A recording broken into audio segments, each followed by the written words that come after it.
All right, ladies and gentlemen, the debate officially over. That means our post-debate live stream is now underway. I know you can't see me right now, but you can hear me. I'm Chip Rooster. And I'm Alicia Barnes. I'm a news anchor out of Charlotte, North Carolina with Queen City News. And you just saw a lot of the families there on stage. You saw Raina, which is Nikki Haley's daughter, and her husband there. They're newly married, coming closer to their mother there. That's what you're seeing right now as they're giving her another hug. As she hugs her daughter right now, they're taking pictures and having the moments after this debate that we are going to talk about and just jump right in it as we are able to look too. You saw Ramaswamy brought his family on stage. Yeah, and this is part of the reason that they leave those cameras up. The families come out. You look for any interactions between the candidates. Try to get a read on the feelings that they're hiding, because they're not showing it on their face. Of course, all of them are smiling. They're portraying that yes, we have done what we came here to do in this debate, and that is to get their point out there and hopefully increase their poll results as well. But there were definitely some spicy moments. There were some uncomfortable moments. There were some moments that we really were able to understand more on how the candidates felt.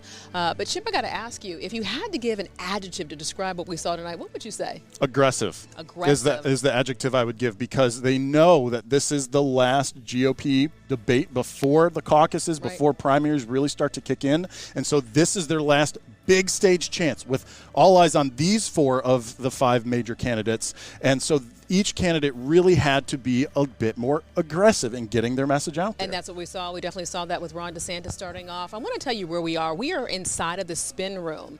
So we're just on the other side of where that debate took place tonight. The fourth GOP debate for the presidential election during this primary. This is going to be the last one for the year. A lot to discuss here. You talked about emotion. You talked about electability in terms of what we saw. Let's play some sound that came off of one of the most aggressive nights that we saw. That's a good way to put it. She said that I have a woman problem. Nikki, I don't have a woman problem. You have a corruption problem. And I think that that's what people need to know. Nikki is corrupt. This is a woman who will send your kids to die so she can buy a bigger house. This is the problem. Using identity politics more effectively than Kamala Harris is a form of intellectual fraud. And it actually needs to end. There's our donor puppet masters wielding their puppet right up here tonight. This is how this game is played. The puppet masters put up their puppet, and I reject the use of identity politics in this party. It has been a... She said that I have... Okay, there's that soundbite. JB, what did I just miss? Just tell me. I opened your mic. Yeah, so we've got a lot of folks now starting to walk in. They are now leaving the debate stage. They're now walking into the spin room. And actually, Chip, I don't know if it's possible to show our sky cam. Yep, I can pop over to that. Guys, the spin room.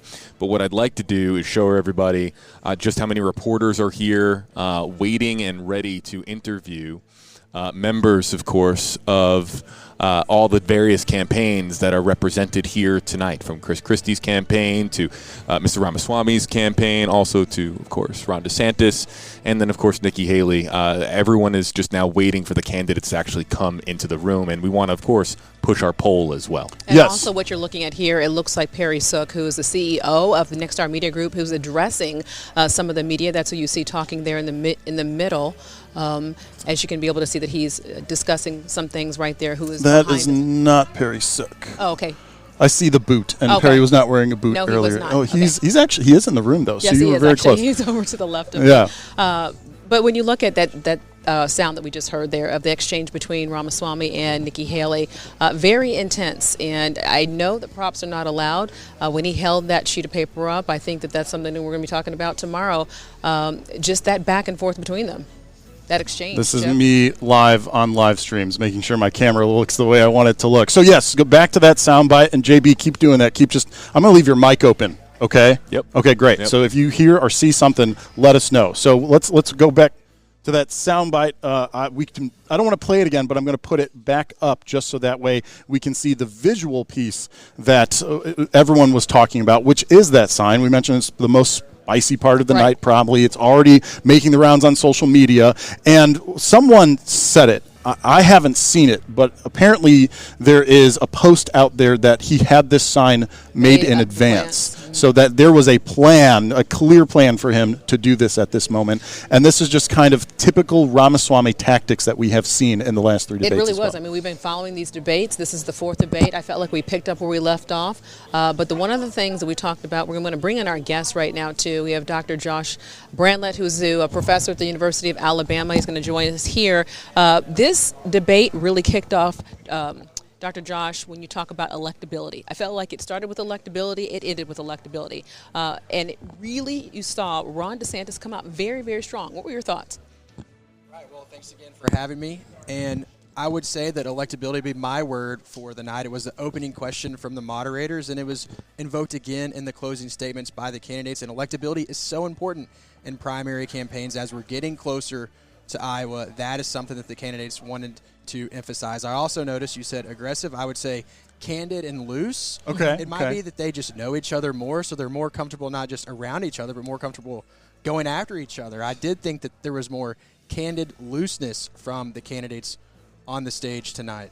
That's a fair point. And you know what? We actually have a poll to try and assess some of what our viewers are thinking out there. So there's a poll live right now up on all the Nexstar Media or the Nexstar Media Group sites. I can even show you. I've got it all pulled up so we can see exactly where we're at right now. Let me refresh the page. So this is a live look at who is clicking. So very informal. Yeah, it is live. And as I mouse over it, Nikki Haley in the lead, 86 votes. 24% to Vivek Ramaswamy at 60, 22.6, Chris Christie, 56. So right now in our poll, very unofficial, very early in this, Ron DeSantis is actually the trailing candidate from tonight's GOP primary debate. Professor, how do you feel about our very early, very unofficial results so far? Those are super interesting, and it looks, outside of Haley being in a lead there, it's pretty even. So what I would say there is that based on every candidate getting a sizable amount of votes in that poll, that everyone came out better from this debate. That might be interesting take. Yeah, that might be a takeaway. At least with, again, this is with GOP primary voters. Right now, there will be moments that might be interpreted differently by Democratic voters. All right, so the debate just wrapped up, and I have to be able to take you to be able to see live what's going on here in the room, just to be able to see the sheer cameras and media who were here.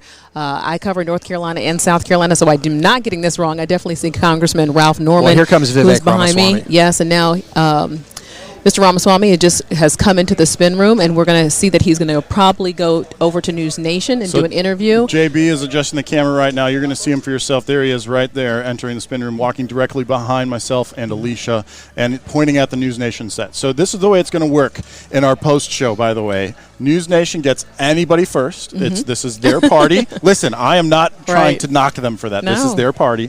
And then we are hoping that they can then be directed over to our setup. And there goes Chris Christie as well. Didn't mean to talk over you. No, it's totally fine. And Chris Christie promised Alicia earlier. He definitely did. And but we definitely want to also follow the rules to be able to make sure that he visits with News Nation before he is able to come over through us. I don't see Chris Christie within my line of sight. Now he's passed you by. He's over he did. that Okay. way. Yep. Okay. But you can be able to see this is very fluid. There's a lot of action going on. This is where all the candidates now are making their way. And to give you kind of a proximity as to where the debate was tonight, I would probably say it's like maybe 2 minutes in terms of walking. But there's a lot of people outside. Well, and that's for them. They probably take some back room exit. So maybe a 5-minute walk plus their entourages and whatnot. So it does take a little bit for the candidates to get over here, but we've seen 2 of the 4 now. And this, for me, this is the spin room appearance that I was saying, more likely to see the candidates than not, because it's that last GOP debate of the year, likely last one before the Iowa caucuses. And so any chance that they have to push their message more, I don't think that they necessarily look like they lost, which is always a balancing act. Do you go to the spin room? And if you do, will it improve the perception, or will it make people think, oh, you were concerned about your perception on that stage? We're going to keep it on this view right here, I think, for a while, just to be able to let everybody really kind of take this in. It's really exciting to be here in the spin room and to be able to see who walks by. Are you able to zoom at all to see Christie over there? Yeah, I can. I'm going to work on that at the moment.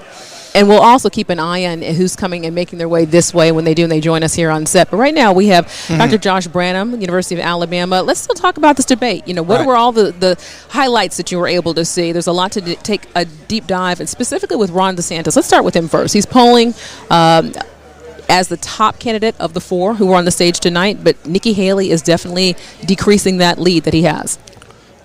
Right, so I could get super nerdy and talk about Aristotle and ethos and credibility appeals, but that is something that he leaned into, talking about his record as the governor of Florida, what he has gotten done, talking about his time as an attorney, and that is something that he focused on. He also, unprompted, talked about student loan debt and offered solutions for young voters, and so that was something that I was looking for ahead of the debate. Coverage and conversation on young voters. There was one question from the moderators on housing. And you're kind of zooming in here to be able to just kind of take in a look at the room around the spin room where we are. You can just be able to see the sheer amount of media who are here. So what you're looking at here are all the different media outlets. Of course, next to us is the host of tonight's debate, News Nation. And Dr. Josh, one of the things I really want you to talk about now is it seemed like there was a shift in this debate tonight. It came out very strong. Chip talked about it being very aggressive. But then after that first commercial break, I felt like things died down a little bit, almost as if they got some advice to say this sparring is not working. We need to be able to hear more about what you feel and your topics. And Chris Christie really brought that point out. He said, you know what, we're 13 minutes in, we're 15 minutes in. He was almost like the time check to find out where are we in terms of topics. Your thoughts? Right. That was something that Christie continued to do was mention this is the third debate, the fourth debate, or I've been listening to this since the third debate. One thing that's interesting about debates in the current media environment is that while many people will watch the entire thing, you might only catch bits and pieces on social media or on the local news afterwards. And so when it comes to who won or who lost, candidates, I imagine, would feel good about at least one or two things that they said. They can be snipped for social media, for instance. So there were a lot of those moments that could go around social media, be on the news tomorrow, and that is why the spin room, there is social scientific research about the spin room. Post-debate coverage does matter. The most famous example, and this is historic, was in 1976, Gerald Ford had a comment about Eastern Europe, and people who only watched the debate didn't think it was a gaffe. But then the post-debate coverage pointing out that he was wrong about what he said about the Soviet Union dominating Eastern Europe. That then influenced perceptions of how Ford did in the debate by watching that post-debate spin. So it is important strategically for the candidates to be here no matter what, and it's pretty exciting to see them as they file in. And so far, only two of them in this spin room right now, Vivek Ramaswamy, Chris Christie. We're still waiting to see if Ron DeSantis or Nikki Haley will enter.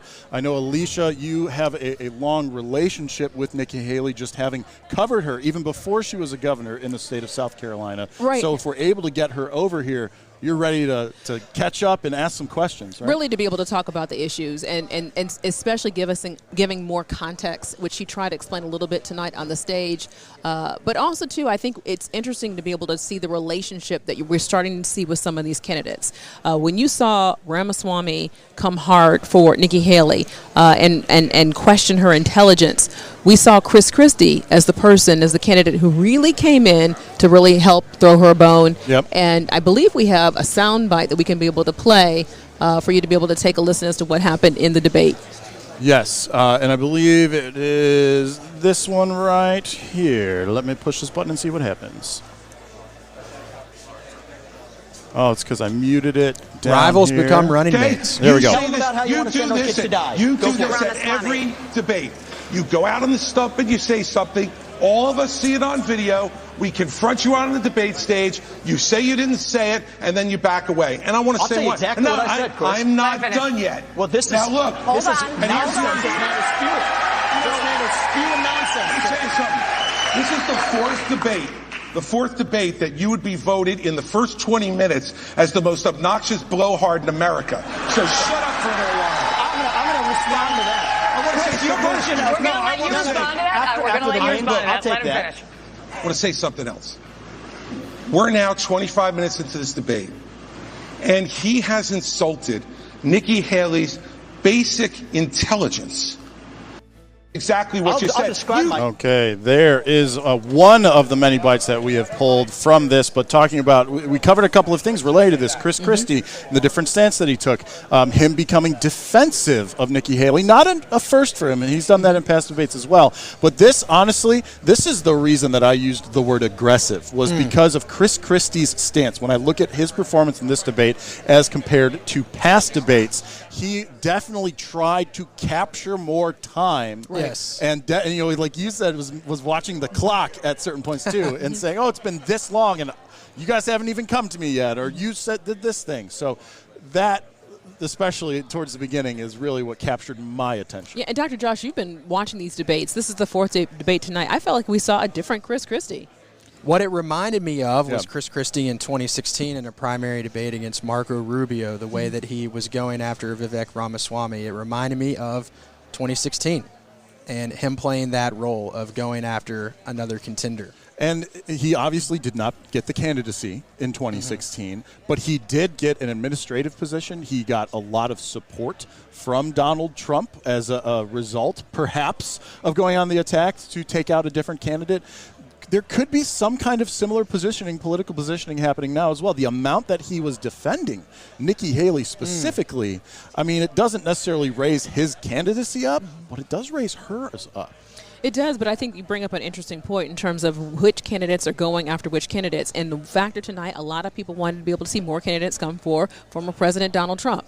And do you think that we saw that? Well, I do think that the moderators asked more Trump-leaning questions and did try to push a bit more, but it was one section, really. So overall, yes, I would say we saw more of that.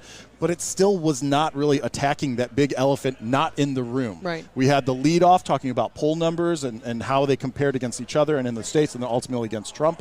And then there was the Trump section, and that was pretty much it, other than Chris Christie, of course, bringing up, now I'm going to bring up a soundbite, bringing up Trump pretty early on. So take a look at this one. The fifth guy, who doesn't have the guts to show up and stand here, he's the one who, as you just put it, is way ahead in the polls. And yet, I've got these three guys who are all seemingly to compete with, Voldemort, he who shall not be named. They don't want to talk about it.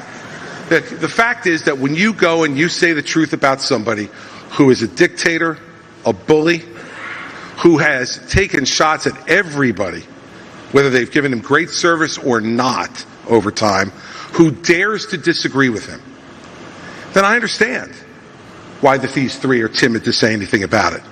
Maybe it's because they have future aspirations. Maybe those. The fifth guy. So there you have it. One of those moments when we were talking about how Trump heavy or not heavy as you compare it, depending on really what kind of analysis you want to do. This debate was one of the early things, and Chris Christie really taking Trump on himself multiple times throughout the night as comparing how other candidates reacted, how they supported him, and the things they would say and would not say. So that's going to wrap up my little bit there. We've had another guest join us at this point, Alicia, who is at the table with us now. And let me know right now, because we're on live stream, which camera are we looking at, We're Chip? at this top so we're little looking one at this up here, camera yes. here, and we're joined by none other than South Carolina Congressman Ralph Norman. So, thank you so much for being on with us here. You watched this debate tonight. Give me your initial thoughts. Here's what was pretty obvious, Alicia. They attacked Nikki Haley nonstop. They did. This isn't anything unexpected by Nikki. She's rising in the polls. The big groups, both the funding groups and the grassroots groups are coming to her. And that was pretty evident. Yep. And I thought that she handled it well. And it's not something that this will continue, because she will continue to go up in the polls. Were you a little surprised, though? Because I felt like the first 15 minutes of the debate was very aggressive. It seemed like they took a commercial break. I don't know if everybody had a kumbaya moment and came back and said, let's bring it down a little bit. But those attacks came from all angles. It seemed quite aggressive. Do you feel? You said she handled it well. There was even the one point where she took the moment to thank everybody for all the attention because of those attacks early on. Well, I think the moderators let it get out of control. They asked good questions, the moderators did. But when you say you have 90 seconds to answer and 60 seconds in a rebuttal, and then just let them go on and interrupt everybody, what was unfair to Nikki? jumping on her like that. Give her time to respond. And they didn't do that. But the whole night, it went like that. And they have got to start getting control on it. One of the things I did notice, it seemed that Chris Christie really came to kind of throw her a bone as Ramaswamy was really attacking her in terms of intelligence. Yeah. Did you have any thoughts on that? I think he says what he believes. He was right there. I mean, Ramaswamy not only did it attack her intelligence, but her religion, whether she was authentic and believed, what she professes. When he put the sign up, Nikki is corrupt, that's below the belt. And I think that will hurt Ramaswamy. You don't do that. Now, you were inside watching the debate inside. I was. We were here inside of the spin room as we were watching it, so I wanted to be able to find out the reaction throughout the debate. Were there any moments that you felt where they talked about policy that were very favorable to whether it was Ramaswamy or if it was to Ron DeSantis, or who you really saw as got support for different things?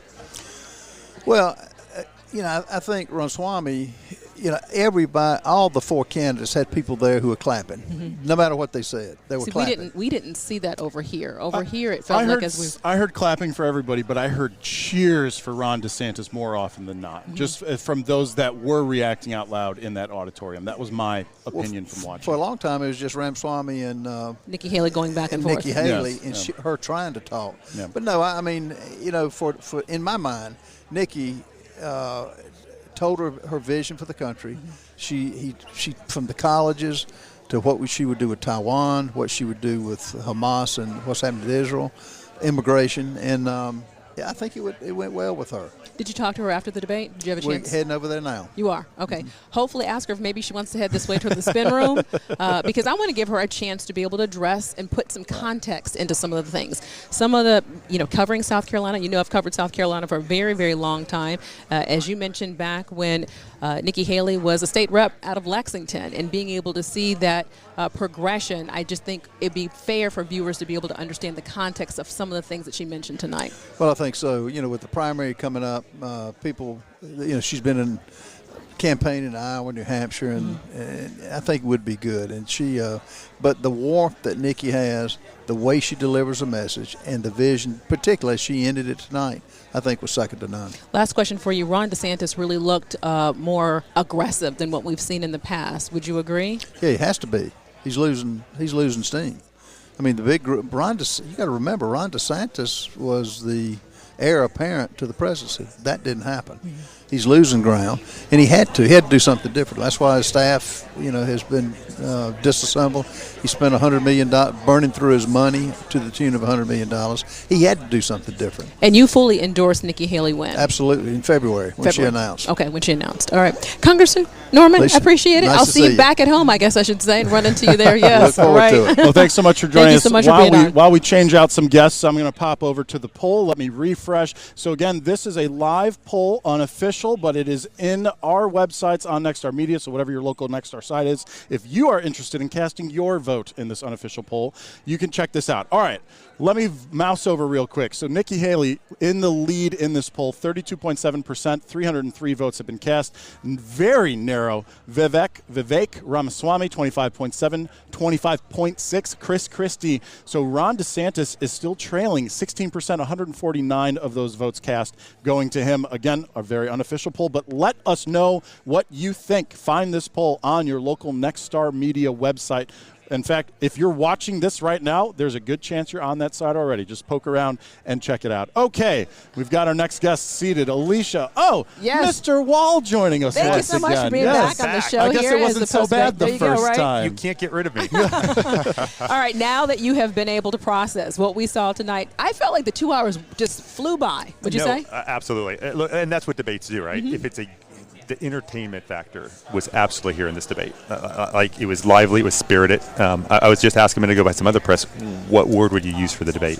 And it has to be spirited. Like a lot of passion on that stage. Right. I asked Chip the same question, and he said aggressive.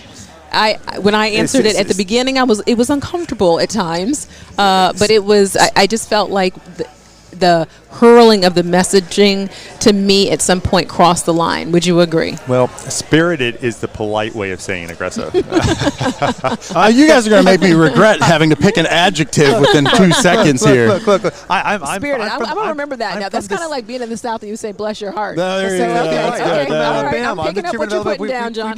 We know how to do this. All right. Okay. No, I think when I looked at the debate, going a little bit deeper into that spiritedness or aggressiveness, I think the candidates got caught too much talking to each other and not talking to the American public. Yes. And when you're on that debate stage, it's what I keep in mind every time I'm in a press interview, right? I am not really talking to the reporter. I'm talking to the viewers.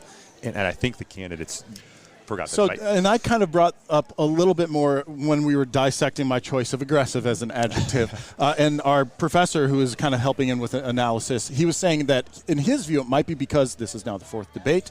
It's not so much that they've changed their stance, but they've gotten more comfortable with each other. And so now they're looser, and that's why so much of that discussion happened towards people instead of the people. Well, and there's personalities and grudges coming into the debate. Well, of course, yes. These guys, they know each other. They've been on debate stages. They've been in Iowa campaigning together. Like there's those grudges are starting to form that then come into play on a stage. Which is interesting you said that, because I felt like when we started the debate, we just picked up where we left off from debate number 3, going into debate number 4. It really started with that high energy. I also want to point out too that John Wall is the GOP chair here in Alabama, youngest chair to be able to be the GOP chair here. But and just kind of give us some insight as to what that means, because this debate, you put a lot into having this debate happen on the University of Alabama's campus. No, and that is one thing. The opportunity to have a debate in Alabama, obviously for us, was a great opportunity. First one in Alabama history. We loved having it on campus. Would have liked to have seen the candidates also talk a little bit more about the issues affecting young voters. I thought that would have been a great opportunity with this debate. That opportunity was missed, but very much enjoyed the process hosting the candidates here. One thing we know for sure, I don't think any of these candidates are going to forget their debate, their night in Tuscaloosa on the debate stage. That is true. I mean, that is definitely a statement there. Was this bigger than what you anticipated in terms of the high energy that you saw after the debate? There was so much passion in state before the event ever started, and then that passion just rolled into the audience. It rolled onto the stage. You saw it in the candidates, that aggressive, passionate, spirited arguments. And no, I think this one thing that for sure came out of this debate is there's a lot of passion involved with it. From everyone involved, the audience as well as candidates on stage. And I like to see that. We want to see people involved in the political process and excited about where we're going. Well, I'm excited about the spin room. So I've been watching our Eye in the Sky cam that JB Buno has been controlling. Elizabeth Vargas, you're seeing there in the bottom left. She just left the stage with News Nation, so she was that first post-debate show interview that they've had. And look who is in the hot seat right now, Vivek Ramaswamy. So he was over getting some touch-ups done. That's very important in television, by the way. And we are hoping, I told you pre-show, that the way it works is they go there first, and then we have a shot. So we may be able to hear from Mr. Ramaswamy here on our own post-GOP debate live stream. And again, we have a poll up. So if you have an opinion on who you think won, check that out. Cast your vote. We might even let him know, if he steps over here, just how that's going. The poll results, did you hear when I gave that update as you were sitting down? I was. I found it very interesting. And of course, internet polls, oftentimes, it's not necessarily scientifically accurate. Not in the slightest. And I'm trying to qualify that. But what it does say is it measures the passion of the support for that candidate. I do want to ask you as the last question before you head out, were you surprised that not much of the debate was spent on, one, candidates going after Donald Trump, and two, being on a college campus, it didn't really seem like we had a lot of play with the younger voter? Yeah. No, though the Donald Trump doesn't surprise me. The candidates at this point, I think most of the candidates on the debate stage know that it's going to be very hard to overtake him at this point. And there's going to be a hesitancy to be too negative against someone who they see as a presumptive nominee. So that didn't surprise me as much as really them fighting with each other. If they had a concerted target, it might be different, but they seem to be more interested in fighting with each other than going after the front runner in the race. And that is surprising. I would have thought they would have talked more about what they stood for and kind of going, explaining to the American people why they should vote for him. And for me, what a missed opportunity for Republican candidates not to bring up young voters, not to bring up that they're on a There were college so many campus. students in the room. I Yes. think that that was something that I felt like was really missed. We had students who were here as part of our pre-show. We had students who wanted to really find out kind of what's in it for me in that factor. We have this big debate here on a college campus, but it really didn't seem like the candidates focused on that. Yeah, I would agree. And for me, that is a missed opportunity. But hey, look, the bottom line is this was, being broadcast to the entire American public, and that's how they I'm answer the going questions. to interrupt you guys because we talked about Vivek being on stage, and we have found that live feed. So we're going to dip in just real quick to Okay. News Nation's coverage to just see how that is going for All him. right, let's take a listen.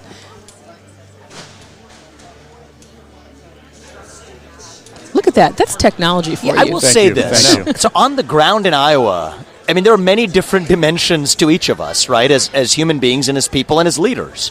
And I think there's a time and place for everything. And one of the things I've learned is the debate stage is a time where you are unafraid to draw contrasts with the other candidates. That's what that 22-hour window with buzzers at the end of when you speak or not. And I do think it was a well-conducted debate tonight. I would say that. But I do think that it's still a format that's about drawing contrasts, and that means that you need to show the American people that you are willing to fight for this country. I'm going to sit across the table from Xi Jinping. I'm not going to play with kid gloves. I'm not going to do it with people who we have deep ideological divisions with as well. But at the same time, I think it's important, and this is where I'm spending most of my time on the ground with that grassroots message. And we are seeing a lot of that with the people who are in a room. 200 people in a room see a different side of you, too. And so I think both of those are important. Okay, so I just want to do a dip in. I don't want them to get mad at me. Right. So there's a little bit of him on the stage right now with News Nation and their post show. I do have a question for you, just based off listening to that right there. Did you feel like the moderators did a good job in handling the fact-checking and handling the messaging of the candidates where it was a little bit more concise and it wasn't just, like in this case, Ramaswamy is going to be able to have the microphone longer? I actually thought the moderators did an excellent job. It's a hard balance It is. between allowing actual debate to take place and candidate share, and then being out of control. Yeah. And Megyn Kelly had a couple times where she had to go, stop. Yeah. But, I think it was, in that regard, I think it was an excellent debate. Moderated very well, and really a good opportunity for candidates to spar, but still had the audience hear what they were saying. And that is different from the most recent one prior to this. This is now the most recent one, but the NBC one, those moderators really kept trying to say, okay, come on, focus in. And they also kept calling out the audience in that one. I didn't hear the moderators call out the audience one time in this debate. And as To an me, it audience, seemed like Megyn Kelly really, and all of the moderators, I don't want to single one person out, but they did have the control of that because I felt like we heard more of the messaging. I was a little surprised, though, that some of the messaging went longer when there were some viewpoints that were, I would say, outside of the box. yeah, they allowed the it. nice They allowed way it to to say go. that? If there was a new area that hadn't really been discussed, they allowed that to go in that direction. That's what makes a good debate. It does, okay. And the moderator making those calls, and I think the moderators did a very good job. I think they got it right on this one, Yeah. especially in regard to not chastising your audience too much, because I don't. I was in Miami.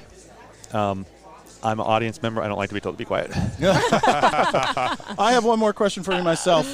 I didn't hear much about Alabama in this one. I didn't hear much about universities in this one. These two huge components of this Yes, debate. for sure. And I can understand the Alabama being less of a focus. Obviously this is a national debate.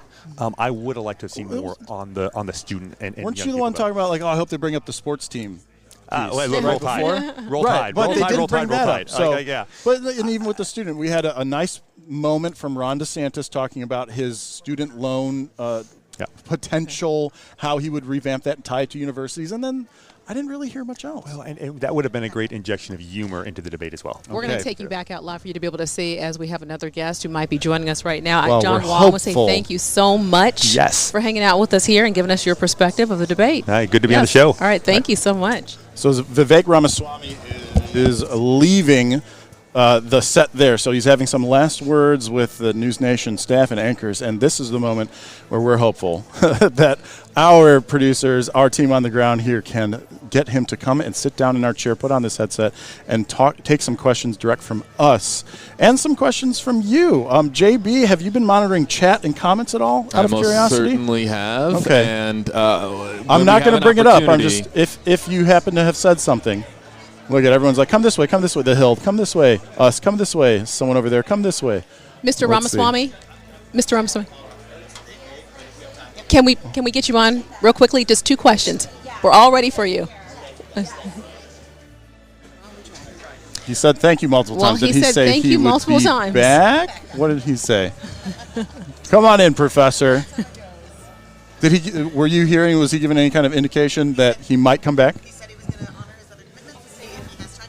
And if he has time, we'll come back. Okay. So he has some pre-commitments. Yeah, JB, what's up? Yeah, why don't you come my way? Because what we're going to do before we bring Gotcha. Dr. Josh back into the conversation, I want to bring our commenters in here live. Okay. Right now, this is a call to action for our YouTube Live audience and our Facebook Live audience.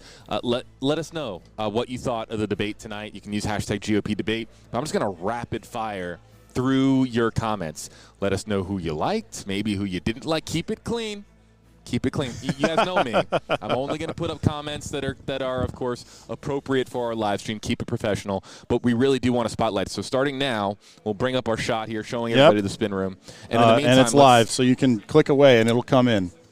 Let's see here. We've got Mike who says Vivek is, let's see if we can, is that working there for you? Hold on one second. Here we go. Holding on. We've got Mike who There it says is. Vivek is too divisive within the Republican Party. That is an interesting comment. Again, rapid fire here, folks. Jefferson says Nikki Haley. Okay.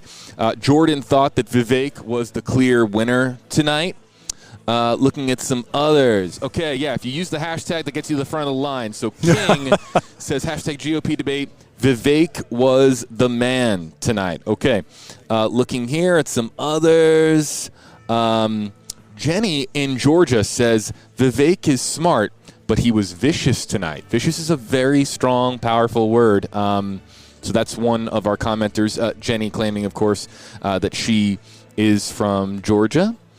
We've got some love here for Governor Chris Christie. Thee says Christie for president. And again, if you use hashtag GOP debate, I'm just going to put you guys at the front of the line. Florida Dem is in the comment section. Divisive politicians is not what we need. Say no to Trump. We've got, let's see here. Here's an interesting question. Maybe I pose this to Dr. Josh. Maybe I pose this, of course, to our panel here. And it says, GOP debate from Elvis. Why has Vivek and Ron attacked the only woman on stage? They are scared of her. We're going to come back to your comments. I'm paying attention to the live comment section, but this is probably a good launching off point to send it back over to you guys. Were you listening in, Professor, on that last comment there? I was. Some great comments from everybody, and I apologize that it's just me instead of Vivek Ramaswamy back on the show. It's okay. Let me swing the camera around. I'll do the best See the behind that the I scenes. can. So ahead of the debate, I and plenty of other people were predicting there'd be more of a focus on Nikki Haley, and that is what we saw. More of a focus on her as she has been out of the gaining gate in the polls. Yeah. Right. And speaking of the polls, so we have that poll. Right, let's go back to that. I have so many thoughts. I wanted to update, too, just to see where we're at here. So let me pull this poll back up onto this. I have a button. There we go.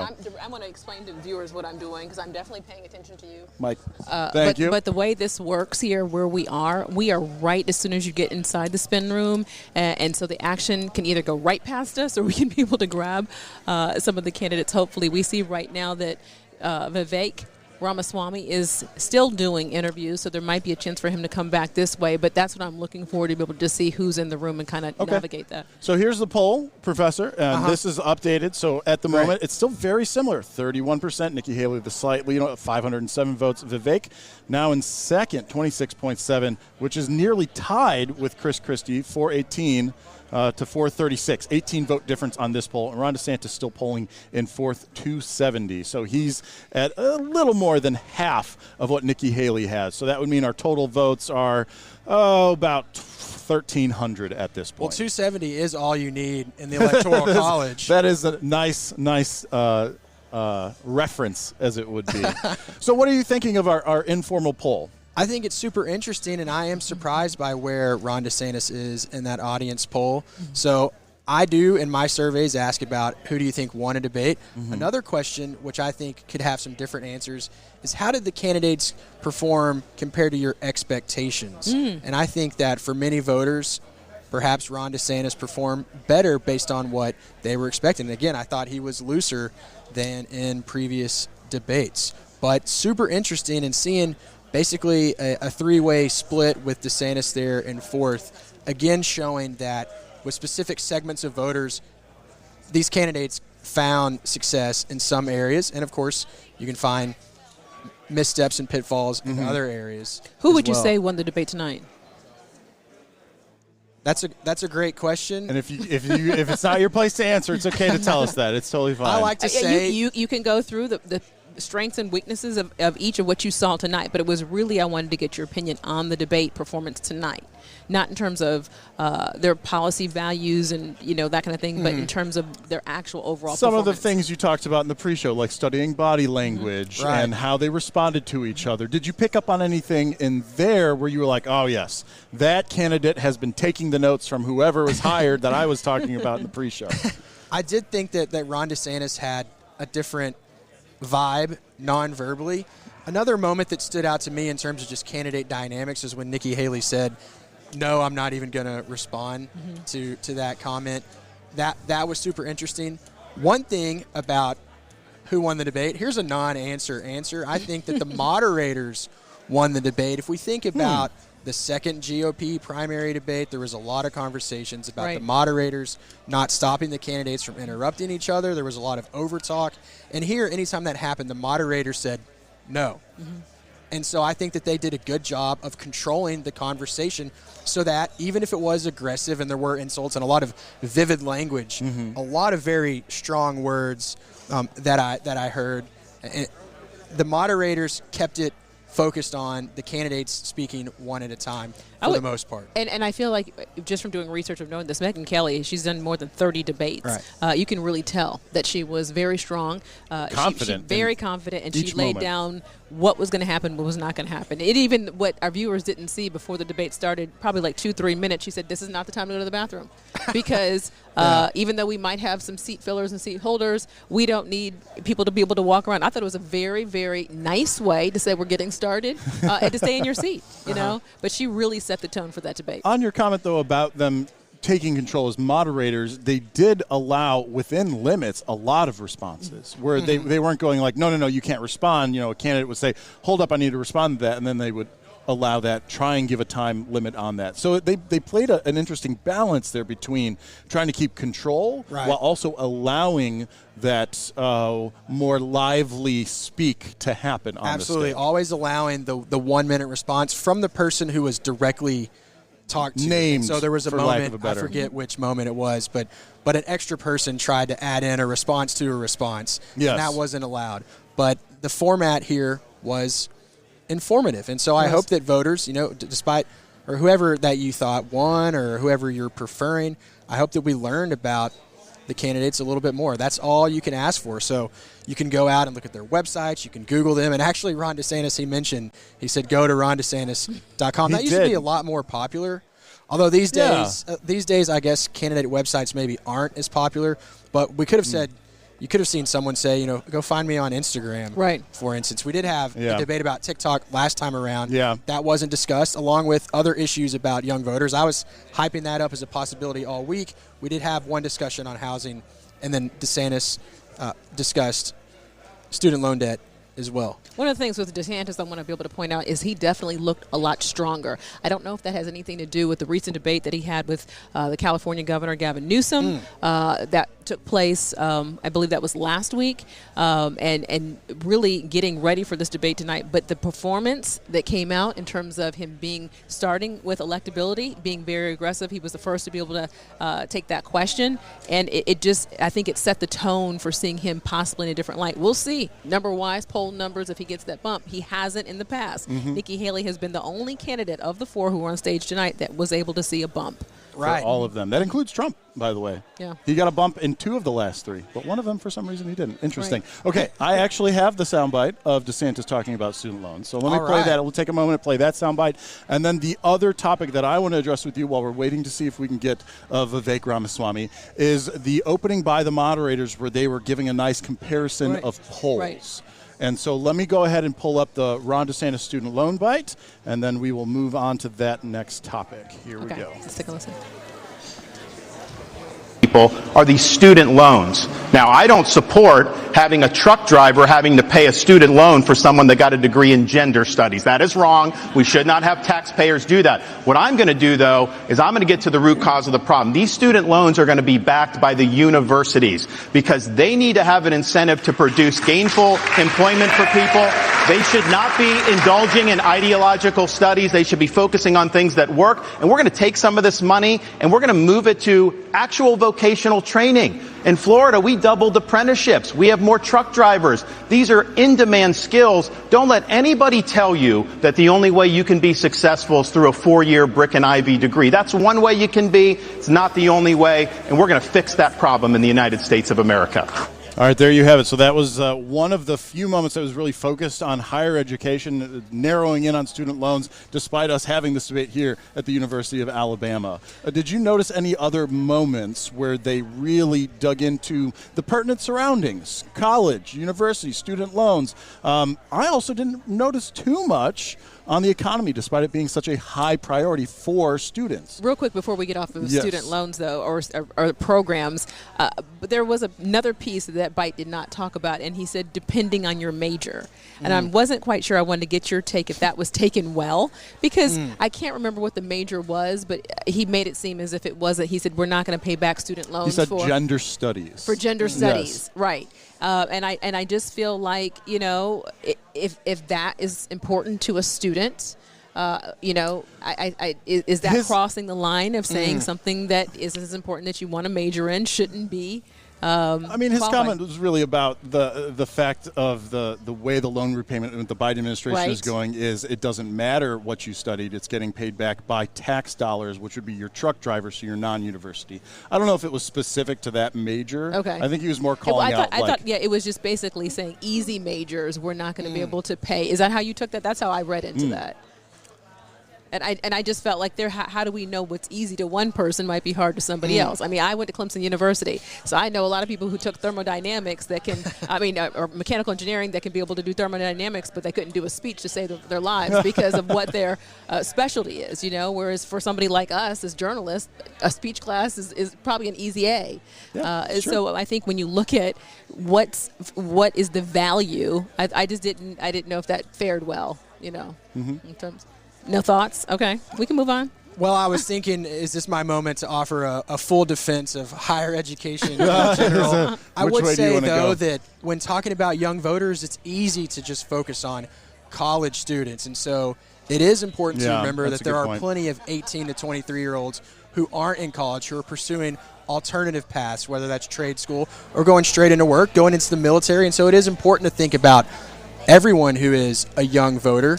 I will say, though, that if you're a young student and you're interested in studying political communication, then, hey, come to the University of Alabama and study with me. All right. Okay. Cheers to that. All right. I was going to play one more soundbite, Olivia. Is that okay? Okay. So this was the other topic. So this is how the moderators opened up the debate, talking about poll numbers. On stage tonight, 4 candidates, all vying to become their party's nominee. And given the state of affairs in our political system right now, one of you might very well do it.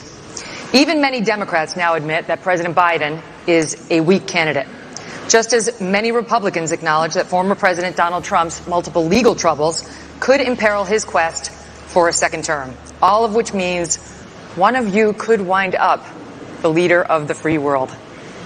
Having said that, Mr. Trump is nearly 50 points ahead of all of you in the national polls, 29 points ahead in Iowa, where the GOP caucuses are less than 6 weeks away.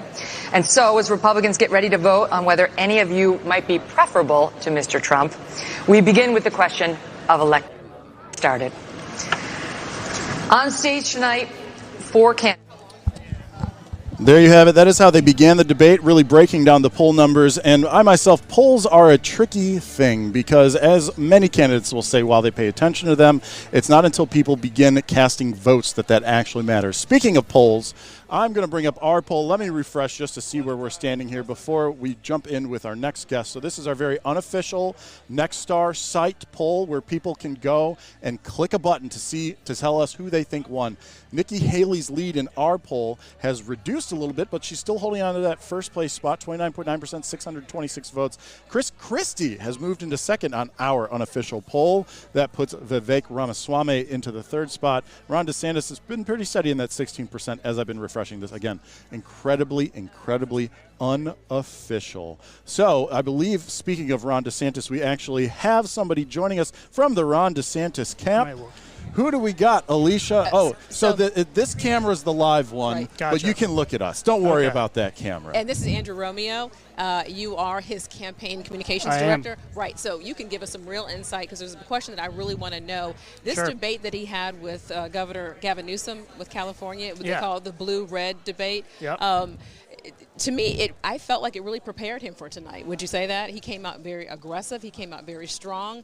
Do you think that debate of what we saw prepared him for what we saw Yeah, tonight? I mean, as you guys saw last week, I think the governor dominated the Newsom debate, so much so that Gavin Newsom's wife actually had to throw in the towel for her husband and end the debate early. That's how well I Ron was wondering DeSantis how that dominated. ended because Yep. during that debate, Sean Hannity had said, you know what, we can go. Would you like to go? Would you like to go? Both candidates in this debate said, sure. I don't have anywhere to go. Then he came back from a break and said both candidates had Yeah, somewhere they both needed agreed to go. keep going, and his wife stopped the debate because Ron DeSantis was dominating to such an extent. And I think that what happened tonight was just another example of that. Well, let's talk about tonight, too. What were the campaign's goals going into this debate, being that it is most likely the last one before we start actually getting some true voter opinion in the caucus in 39 days? Yeah, sure, absolutely. I mean, I think that tonight our goal was to show that Ron DeSantis is the true conservative candidate on that stage and the only candidate that can beat both Trump and Biden.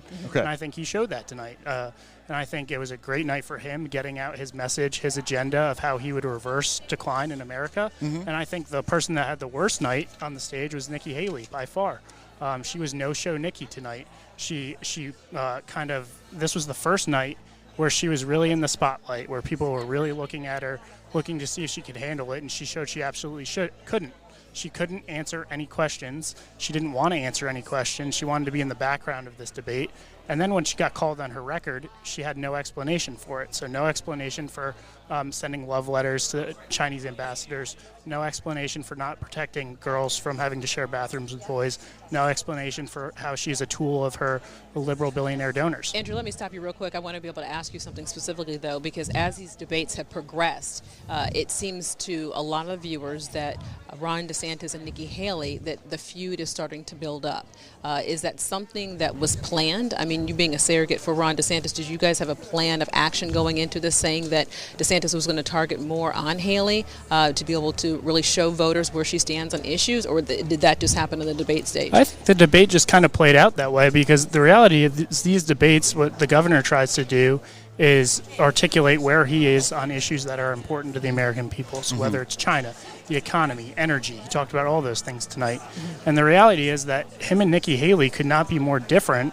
And that's what the contrast is that you saw tonight. So he's really trying to be able to show I'm different from Haley in more ways versus more of an attack. Sure, and it's not really that hard because she's so liberal. And the reality is there's a reason why all these liberal billionaire donors are stepping up and donating to her campaign. They know that she will pursue her when you have agenda. an endorsement like the Koch brothers who comes out, I mean, historically, that's a very, very big endorsement. Sure, but they're also for open borders, and they're also for the jailbreak bill that the governor has been critical of Donald Trump for signing. And the reality is that all those people that are lining up for Nikki Haley are doing it because they know she will support their agenda. Versus Ron DeSantis is somebody that doesn't kowtow to donors. He doesn't do what the media wants them to do. That's why voters like him. That's why he won resounding victory in Florida. That's why he's such an effective leader, and that's why he'd be a great president. For anybody that's going to watch highlights, is there a specific moment or two where you felt your candidate really performed his best and it's like, yes, this is exactly what we were hoping to see, what we were prepping for when he took the debate stage? Sure. Yeah, I think that there were a couple of moments. I think when he was talking about how strong he is on China, and when Nikki Haley came at him with a weak attack on China, and he kind of smacked that down. Talked about how he banned China from purchasing farmland in the state of Florida. He'd also do that nationally. And then I thought another key moment was when he just drew the contrast on protecting girls from having to share bathrooms with boys. Ron DeSantis signed a bill in Florida to prevent that from happening. Nikki Haley refused to sign the exact same similar bill.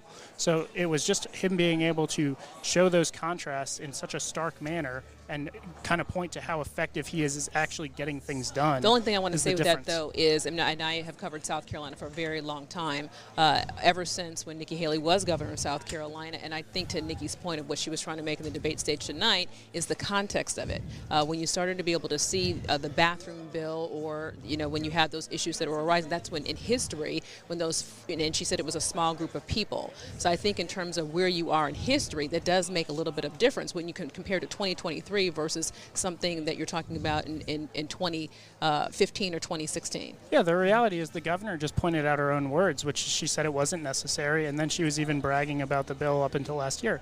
So I think that it's perfectly fair for him to bring those up, and he did the exact opposite thing in Florida. So I mean that's fair game, just like it's fair game to call her out for selling so much land to China as governor of South Carolina. He did the opposite as governor of Florida. So it's just contrasts. Well, I appreciate you being on. I do have one last question for you. I have one too. Also, I'm sorry. Okay, right. No, well, just don't kick him away before I ask. I won't. It just you're giving our viewers very good insight. Yeah. I do want to talk poll numbers though, because the News Nation Decision Desk HQ poll that recently came out showed the candidates their current polling numbers and where they were 1 week after the debate. And when you look at Ron DeSantis, he was at 13.6%. Well, 1 week after the debate, he was at 13.5%. So over these 3 debates, let's not count tonight, he's not seeing that rise that you're seeing with like Nikki Haley, that she's seeing an increase in polls. What would you? Why would you? How do we unpack that? How do we look at those numbers and say why aren't we seeing that bump for Ron DeSantis? I think the one thing we are seeing is a groundswell of support in Iowa, and that's why the governor has 42 endorsements from state legislators. He visited 99 counties. 99 counties. He's gotten the endorsement of Kim Reynolds, who's the most governor. popular politician in the state of Iowa. He has Bob Vanderplaat's endorsement. Those are what matter in Iowa. That's what's going to propel our grassroots army to victory. That's what's going to help get the vote out. That's what's going to help build our organization that we can capitalize on. So if you look at a formula for how everyone has won Iowa, the past Iowa caucus winners, Santorum, Cruz, Huckabee, they all did the 99 county tour. They all racked up these similar endorsements, and they ran this formula. They all had the endorsement of the governor? No, actually, that is historic, and that hasn't happened since 1996.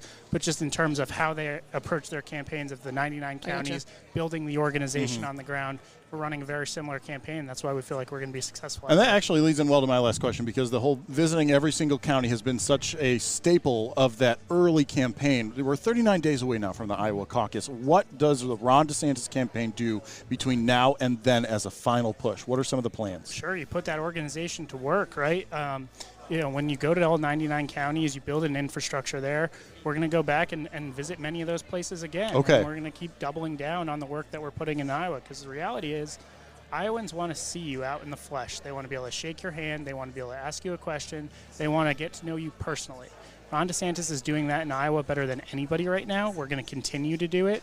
We feel like that's the formula to success there, and that's what we're going to do. We're going to stick to that plan. You said that you're based out of Iowa right now, right? And just to be able to explain to people, the Iowa caucuses that are coming up is not a primary. Right. It's set up very differently. Any insight you can be able to give us as to what you have been able to prepare for, get ready for, or that you've been able, there's something we wouldn't know about the Iowa caucuses? Yeah, sure. I think one thing that people don't know is the caucus is much different from a primary. So, it's a meeting at 7 o'clock at night. It's going to be a cold winter School night gyms and community centers.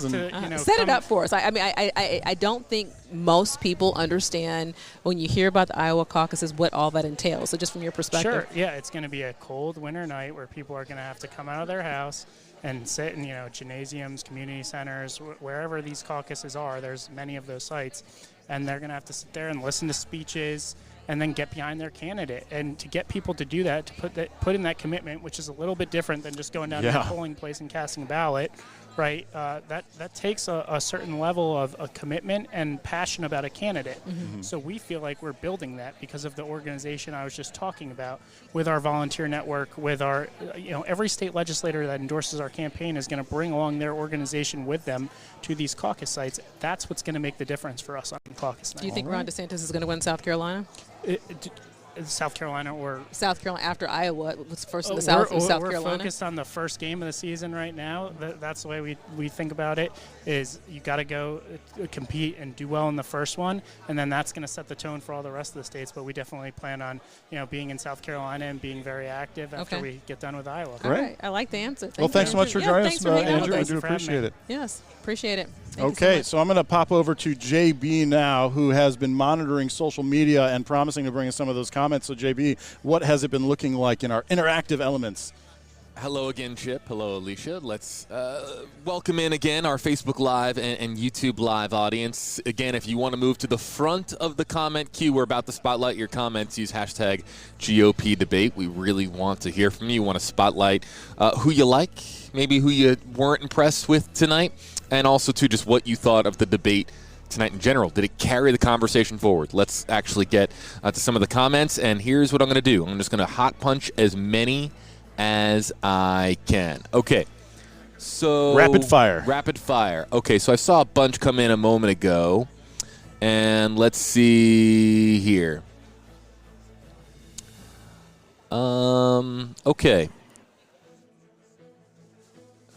So here we have Ruben, who says Vivek won hands down. Nikki is corrupt and will abide by her donors. DeSantis did better, and Chris Christie is Chris Christie.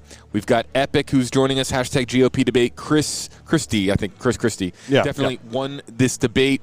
I'm certain he could do well as president. And hello from South Jersey. So there's one of our viewers from South Jersey. Yep. Talking about, and possibly, depending on how long he's lived there, had Chris Christie as a governor. Yep. Dat says Vivek was amazing. Of course, on Facebook Live, you're going to get a lot of Trump support, of course, as well on social media. Going here as well. Oh, this is very interesting. We have this one from Elvis. Hashtag GOP debate. Nikki Haley and Tulsi Gabbard ticket. America needs two smart women as our leaders. I've met Tulsi when she ran in 2020. That's not a name that you hear too much anymore. No, yeah. But, of course, a name that most people will recognize. Of course, the former senator from Hawaii. Let's see here. Hashtag GOP debate. We'll make this the last one from KAG. Okay. Do you believe any of the candidates drop out before the primary, I guess would be here. I'm going to hop in there.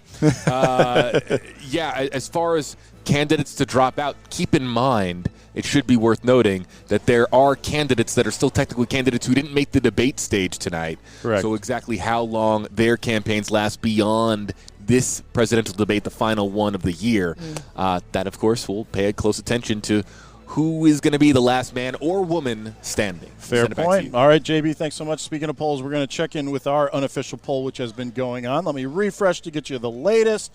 And here is where we stand. The lead, Vivek Ramaswamy, actually. This is very, very close on our very unofficial poll, but he has taken that first place spot, 766 votes. That would mean Nikki Haley has dropped to second in this. This is, again, who do you think won the News Nation GOP debate? And then in a very close third, Chris Christie, losing some ground percentage-wise, Ron DeSantis down in the fourth place.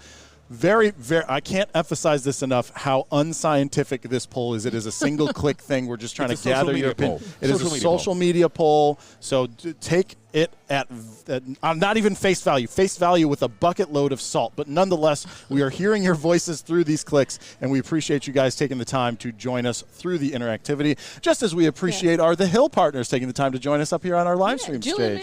Chester. Thank you for having me. It's great to be with you guys and be with Next Star Nation. Yes. It's so great to be able to have you. We'd love to be able to get your insight. What did you think about tonight's debate? Oh, my goodness. Well, and I'm not saying this just to please our corporate friends, but I do think it was probably the best, most Absolutely. smooth debate we've seen so far. I've watched all 4 of them, and I thought the moderators did a great job of, making sure it was orderly, but also, allowing some of that fire between the candidates to really shine, because I think that's important for voters to see as well. In terms of who I think won and lost, I thought it was a great night for Ron DeSantis. Watching him over these past 3 debates before, he didn't do terribly. He performed pretty well, but he hasn't had a breakout moment. And right now, his campaign really needs a breakout moment. He's plateauing in the polls. He's not closing the gap with Trump. Nikki Haley's on his tail, so he needs to get the attention of donors, especially for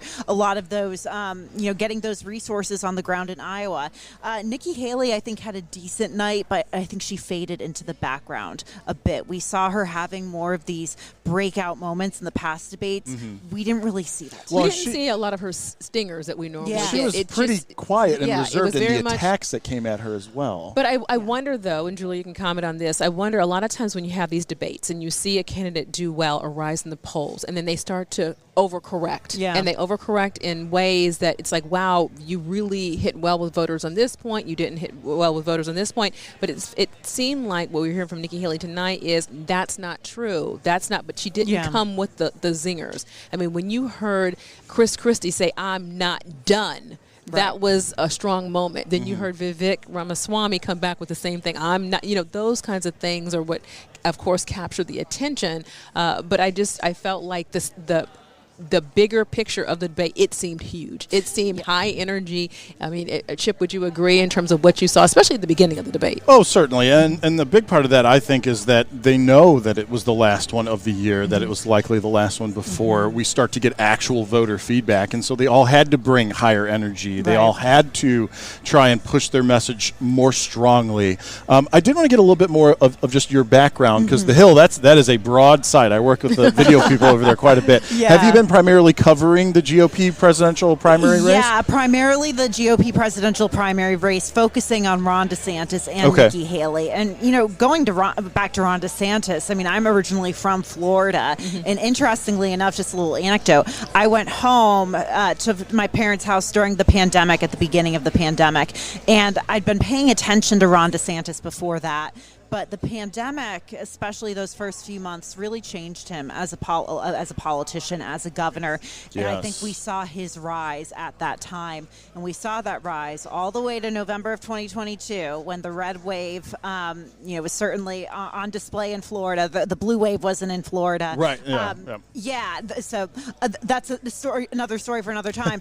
But then after that, he just, we saw him announce for president on Twitter Spaces. A rough announcement, as it was. Stumble out of the blocks. Exactly. And it seems like he hasn't been able to recover. If he had a debate like he had tonight in August, or had more of that energy earlier in this race, maybe we'd be looking at a different situation in the polls. I brought this up with other guests that we've had. Did you happen to be able to see Gavin Newsom's debate that he had between Ron DeSantis and they call it the blue versus the red, and he's the governor of California versus the governor of Florida, and it felt like with that debate, regardless of who you think won that, it felt like that really got Ron DeSantis ready for tonight's debate, because that aggression that came out that you saw, and I encourage you to be able to go back and watch it, because if you're looking at where people stand on policies and how different it is between being a Republican and a Democrat and what both candidates stand for, it was a great way to get out those issues. But tonight, if his performance of what we saw, I feel like it carried over from that debate on the stage here from the beginning, when he set the tone with electability. It's interesting that you say that, because we were chatting with some of his team in the spin room, and they were also describing it as a bit of a warm-up, or a really good performance that he was able to carry over. And I think that's important, because this is a very different audience that he had tonight. He was doing a town hall or a debate that was hosted by Sean Hannity, a conservative talk show host. He was in friendlier territory. This time around, he has a different audience, not necessarily a left-leaning audience, but maybe a mix, a more moderate audience. So he needed that to come across in this debate. Where does he fare with the moderates? It's hard to say. I don't think he fares as well as, say, a Nikki Haley would. We know that Ron DeSantis does very well with the cultural conservatives. A lot of Donald Trump's second choice pick, or their second choice pick, is Ron DeSantis. If you look at those polls, that's why you see Ron DeSantis making Iowa a top priority. And putting all they have into Iowa. The problem is, from my perspective, is you come out of Iowa, you go to New Hampshire. New Hampshire is a very libertarian, more moderate state. The Republican electorate is so much different than Iowa. So my question to his campaign is, well, how do you flip that switch? They think it's possible to do well in New Hampshire, that he'll have momentum coming out of Iowa, and that he'll be able to play in New Hampshire, South Carolina, and the rest. But it's been a while, I think since 2000. I think George W. Bush was the last Republican to win Iowa and win New Hampshire and become a nominee. Well, also, Ron DeSantis spent so much time in Iowa, hitting all 99 counties. Yeah. I think that's another thing, too, is when you look at Chris Christie, and New Hampshire being for Chris Christie, he's polling so low, he barely made the cut to be able to make the debate stage here. And so when you look at where his constituents are, where voters are, that's a lot of his base. Yeah. So to stay in this race, he would almost have to win New Hampshire to be able to keep the momentum going. And then as we move into the first in the South primary in South Carolina, right now, I think it's going to be interesting. Is that going to go to Trump? Is that going to go to Haley? Is it going to go to DeSantis? Where voters feel in the polls. But by that time, we have more of an indication. Wouldn't you say, Chip? Yep. But it's just interesting, the candidates that we have and those first few states. Because there's such clear, this candidate will benefit most in this state, so they should target there in this one. So when will we see dropouts is my question. Because if DeSantis takes the first, and that's always a big one. Everyone wants to vote for a winner. Because Trump could be able to take Iowa. Yeah. So if DeSantis took it, or if he took it the most aside from Trump, if we're just going to say they're running a whole separate race, is that the moment that a Chris Christie goes, okay, well, clearly this isn't working? Or does he wait for New Hampshire because there's a benefit there? Nikki Haley, does she wait for South Carolina? That's my question. So for DeSantis, I think at this point he can't drop out before, or he could if he wanted to, but I don't think he feels that he can, because they put everything into Iowa. They can't give up now. They have the endorsement from the governor of Iowa, so they need to follow through. On Nikki Haley, she's definitely had more of a broad approach, focusing on Iowa, New Hampshire, and South Carolina, sort of all equally. I think Iowa's going to get some more love in the next couple of weeks just because they're first. But, I think it's going to really depend for her what happens in Iowa and New Hampshire. For Trump, look, I don't think if the others do well or do better than expected in Iowa, I think he'll continue to fight it out. So it's hard to say when you see the dropouts from those guys. But as long as these candidates and campaigns have money and they can spend it properly, they're here. One thing that I've talked about with friends is, regardless of the Trump factor, if he becomes the nominee, these candidates have gotten experience doing this. They've gotten their name out there. If Trump were to win and be president, this is his last term. We have that in there. And so they could all just be setting themselves up through those efforts for the next presidential election. And I have to get this in because Chip just brought up the Trump factor. Donald Trump, looking at 4 criminal cases, he has 91 felony counts. Yeah. He has a host of court dates that are scheduled and butted up to these primaries. So I think one of the questions, too, from a voter's perspective is how is he going to juggle his court date schedule with the primaries and what's going on there? So it's such a unique situation, and I can't believe I'm saying this because I wouldn't say this about any other candidate probably, but for Donald Trump, in a way, these court dates aligning close to the campaign dates and primary dates, in a way I could see it benefiting him. Really? Particularly with a Republican primary electorate. Because, there is the argument, and this is a very valid argument, he's stuck in a courtroom. He's busy figuring this out as, Haley, DeSantis are out meeting with voters. But Donald Trump gets free media out of all of this, and he turns every single one of these opportunities, whether it was the New York case, the Georgia mugshot, the announcement of these indictments. He's turned them into campaign events. Right. And it's worked in his favor, and his base, the GOP primary base, seems really ride or die at this point. Well, Julia Manchester, we appreciate you coming on with us from The Hill, our partners here at Nexstar Media Group, of course, owners of The Hill, too. But just really appreciate your insight. Yes, thank you for having me. Great to be here. Thank you. All right, we appreciate it. So Vivek Ramaswamy has left the room. Chris Christie has left the room. Nikki Haley never entered the room. Ron DeSantis never entered the room. So we're at the point where I'm not sure if we're going to be getting anyone else to come on over and sit down besides our own personal analysts at this point. But before we end this live stream, I do want to bring our poll back up one more time just to see where it's at, to see if the unofficial, super unofficial leads and sources have changed at all. So here it is. I just refreshed this page, and in the lead, Vivek Ramaswamy is 943 votes, 30.3. So he was third, then second, now first, and then Nikki Haley still in second. Strong showing on this, 891, 28.7, 26.2. Chris Christie. Ron DeSantis actually kept dropping percentage-wise in this debate. Are you sitting down because you want me to talk to you, or do you just sit down? JB sat in a weird spot for me. Yeah, I like to. I'm throwing you off your guard a little bit. You are a little bit. You're out of your yeah. spot. So there's that poll, and now I'm going to put him on camera just because he sat there. Yeah. It's like the big old families right here. Fix the tie. And, got to look good next to the two of you. And we got to let people know, too, what was our nickname for our team? It wasn't the... Our Stream Team. The Stream Team. Yeah. That's what it was. Yeah. I love that. Yes, guys, it has been great working with you. I want to be able to say that, getting to know you guys over the last couple of days, last couple of weeks of us planning going into this, and just want to thank you guys for hanging with us tonight. All the interaction that we were able to see. Any final words, JB, as we say goodnight? I wouldn't say this just to say this. I'm actually going to legitimately say this. I mean it. Shout out to Nexstar, News Nation. I mean, this was quite the professional event. And when you're talking about News Nation throwing their very first presidential debate, there's a million different ways things can go wrong with an event like this. And this has just been top notch. It's been an honor to work with the two of you. It's been an honor to work with our incredible team, the three over here.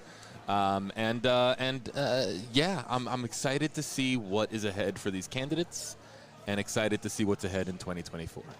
Well put, sir. 2024 is going to be exciting. Chip and JB. What do you guys think? What do you guys think of just the spectacle of being here? How grand this has been for the two of you? Well, I mean, this whole thing, this live stream, it was an idea thrown out like 2.5 weeks ago, and then like 2 weeks ago, oh, here's the team, figure it all out, and getting all the equipment here, getting it set up, just making it happen.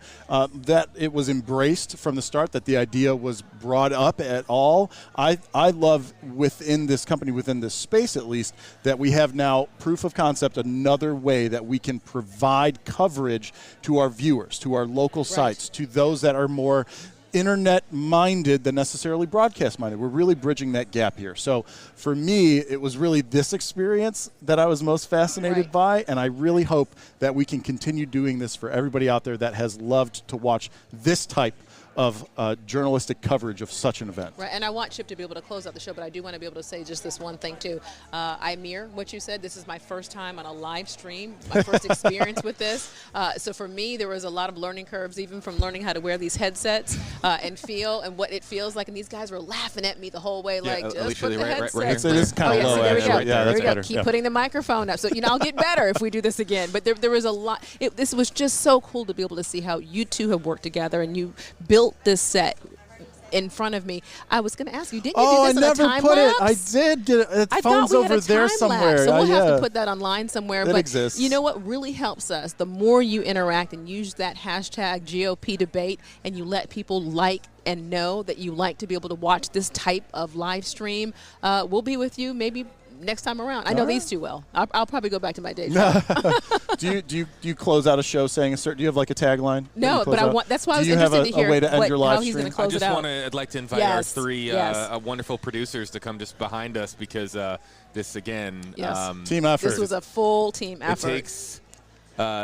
Teamwork makes the stream work. Right, and let's give everybody a couple seconds. You guys can use my microphone. Olivia, just say hi. Olivia, just say hi, where you're from. Hi. Okay, news director out of Ohio. Call letters. Ohio, WDTN. Okay, there you go. I love giving shout-outs, so come on, come close. Use the microphone. There we go, Tanya. I'm from Charleston, South Carolina. These guys are the best. They've made it a wonderful experience. I'll give her check later. Okay. Sophie. Hi, Sophie Brams from Charleston, South Carolina, and this was just an amazing experience. We had a lot of fun. I hope you guys did too.